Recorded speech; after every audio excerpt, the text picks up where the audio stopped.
Բարև ձեզ սիրելի ակնթիռներ, Ռաֆայել Համբարձումյան, պատմաբան,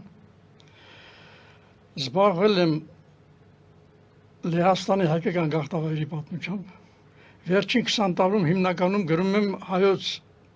վերջի 300 տարվա պատմությունը, հիմնականում հայ-ռուսական հարաբերությունների պատմությանն է վերաբերում։ Ինքս գլխավորում եմ հիմա Մամիկոնեից տարօրինականների ուխտ հանրային կառույցը, որը զբաղվում է միայն մշակութային եւ գիտական խնդիրներով։ Այսօր ես պիտի խոսեմ հայոց ցեղասպանության մասին։ Սա այնքան շատ է գրվել այս մասին, այնքան շատ է խոսվել, որ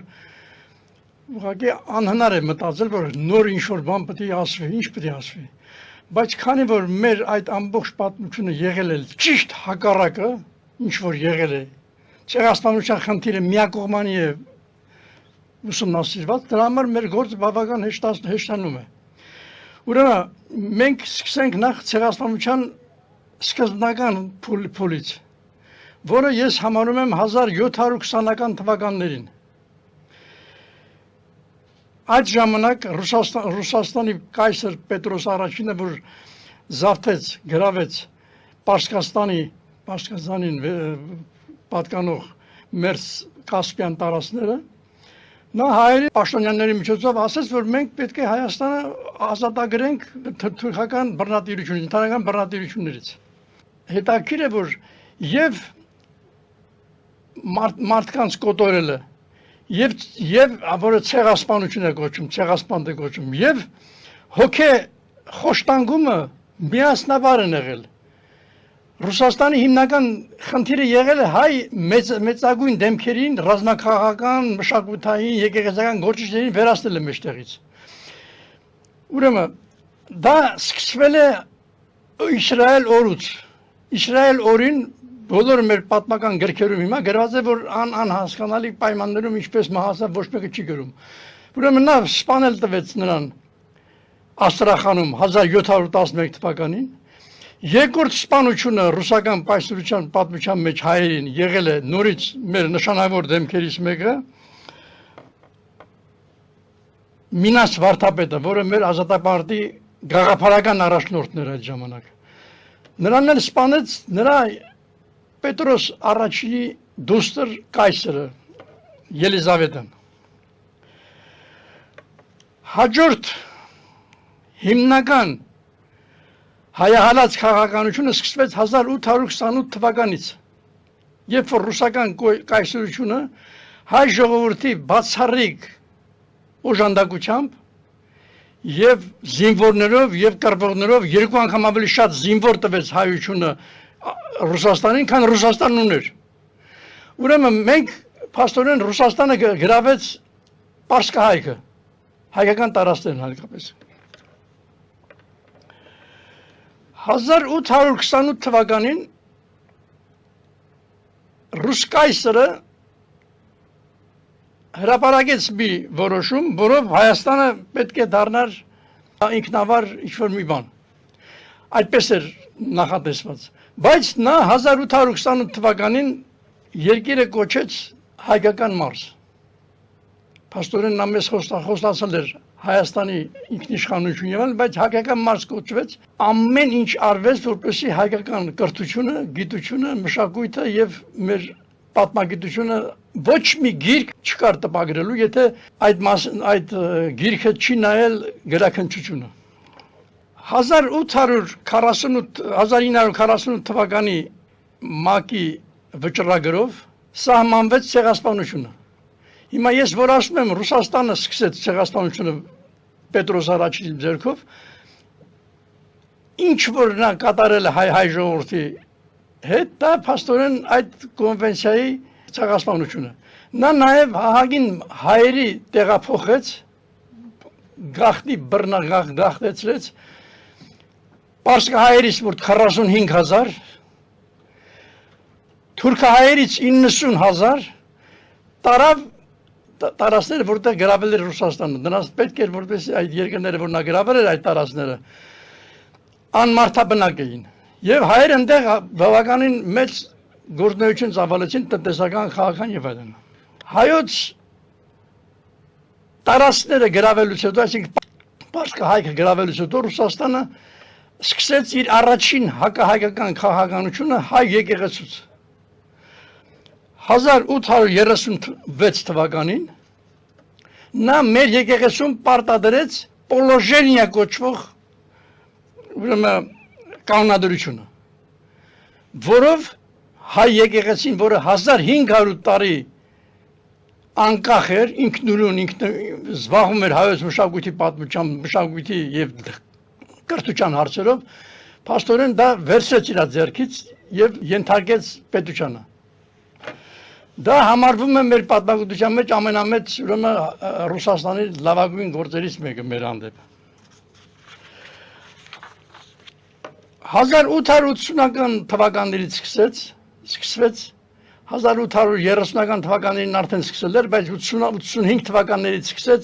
հայկական դպրոցների վերացումը Ռուսաստանում։ 1903-1905 թվականներին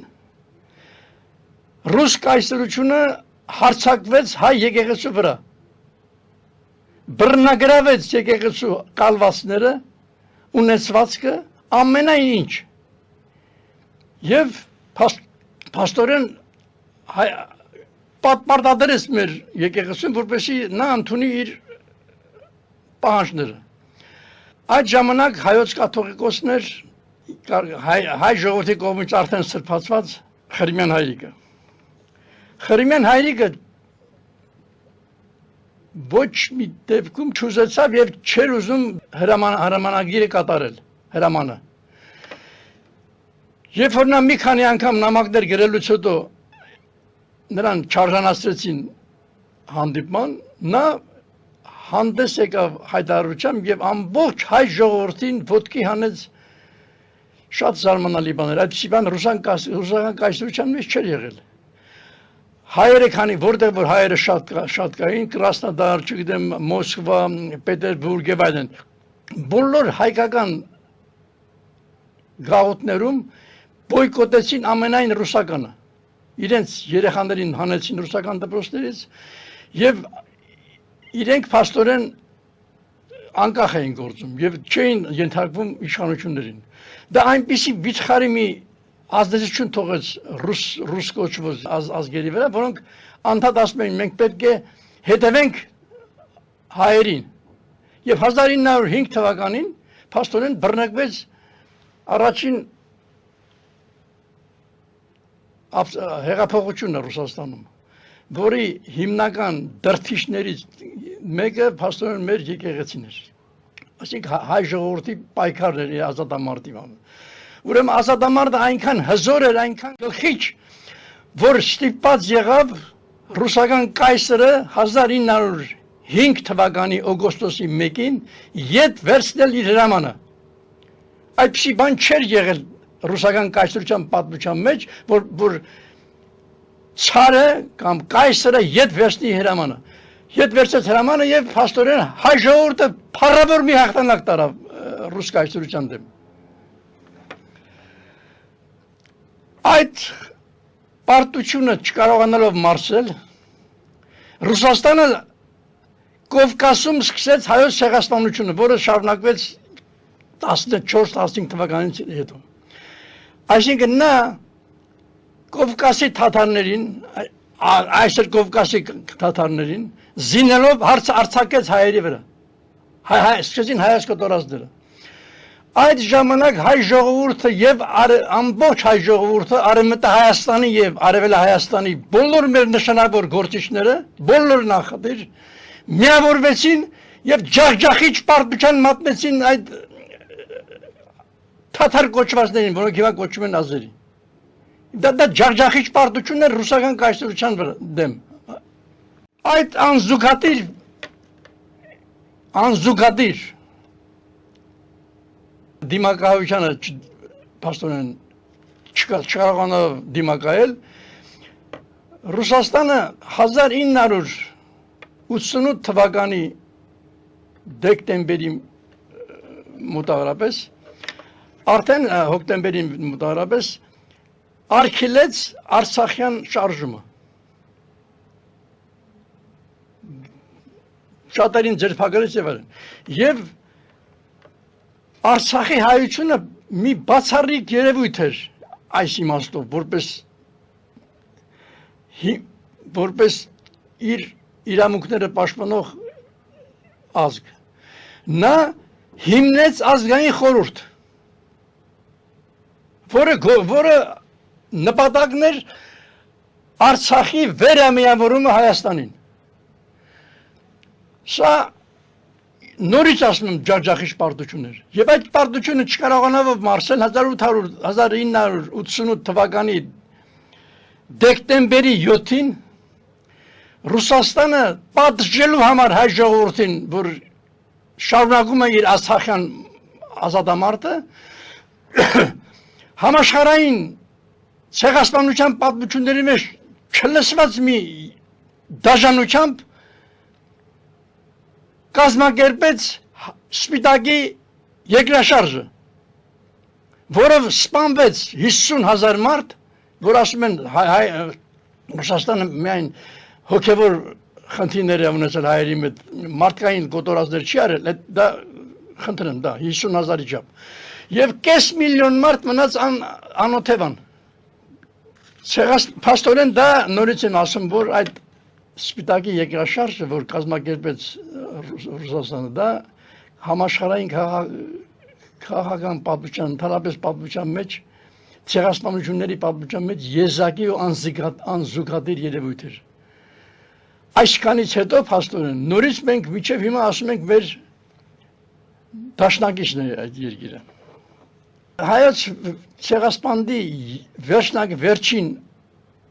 փուլը, այսպես ասած, ավելի շուտ վերջին փաստը 2023 թվականի